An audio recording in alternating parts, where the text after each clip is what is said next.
I think the Queen's speech really just reflects a lack of ambition, a lack of willingness to tackle the issue we face today or set up Britain on a stronger path.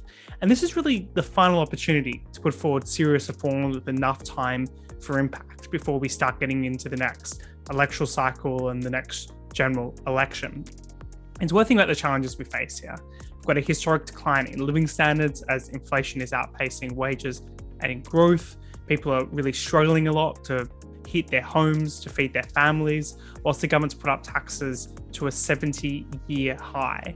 And amongst all that, we have new geostrategic threats, which I think really highlight the importance of our prosperity at home and demonstrating the power of free societies to tackle these threats abroad. Now, there were some good parts of the bill, and we should acknowledge those and welcome those. I think the Brexit Opportunities Bill, which is going to make it easier to repeal EU red tape and really change the impetus onto the government to really justify why we need the existing regulation and therefore getting rid of unnecessary regulation. We've got the government embracing new technologies like gene editing to boost Britain's agricultural sector, potentially the legalization of private e-scooter use, which is an issue close to my heart, as well as talk about reforming data laws that could get rid of unnecessary regulations and things like the annoying pop-ups for cookies that we get so much of. And yet what we saw in the Queen's speech were 38 bills. Many of those bills will increase red tape, undermine innovation, and push up the cost of living. And in spite of this talk about Brexit opportunities, the government's introducing plenty of its own homegrown regulations. And it's hard to know really where to start with this. We have the continuing steaming ahead of the online safety bill, which is really going to undermine free speech and discourage digital innovation.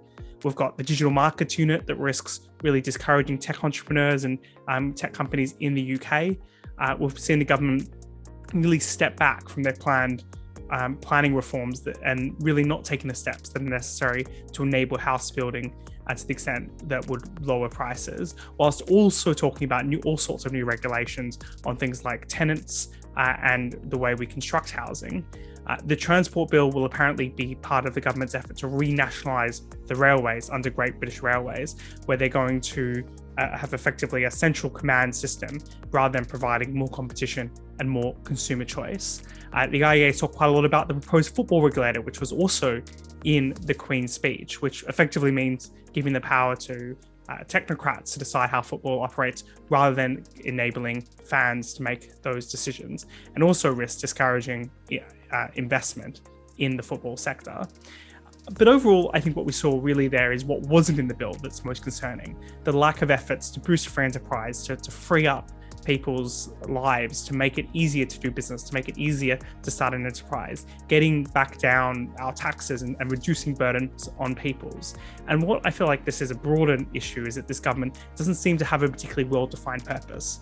And as a result, it's very easily pushed around by whatever the popular issue of the day is that calls for state intervention, rather than thinking about how we can reduce the size of the state and return more freedom to individuals and make their lives better in that process. Just take an issue like cost of living, where we've got the fact that ongoing structural issues that government has intervened in, be it in housing or in childcare, or the way we still have tariffs and quotas on food imports from overseas. There's a lot of ways the governments could act to reduce the burdens and make people's lives better. And yet that's not what we saw from the government today. What we saw was a real hodgepodge of ideas, some of them good, but many more concerning, more interventionist, more regulatory, and making us less free.